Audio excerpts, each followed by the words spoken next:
Karanjia Saint Xavier's public ସ୍କୁଲର ବାର୍ଷିକ ଉତ୍ସବ ମନ୍ତ୍ରୀ ଓ ବିଧାୟକଙ୍କ ଯୋଗଦାନ।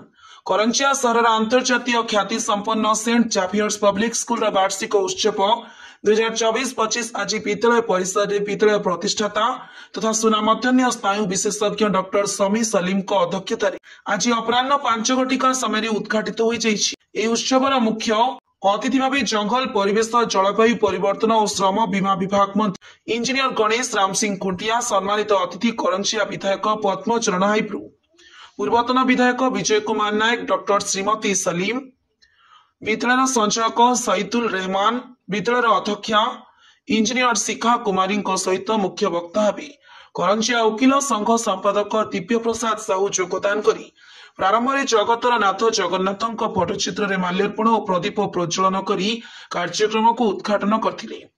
ଜ୍ଞାନର ବିକାଶ ଘଟିଲେ ବ୍ୟକ୍ତିତ୍ୱର ବିକାଶ ଘଟେ।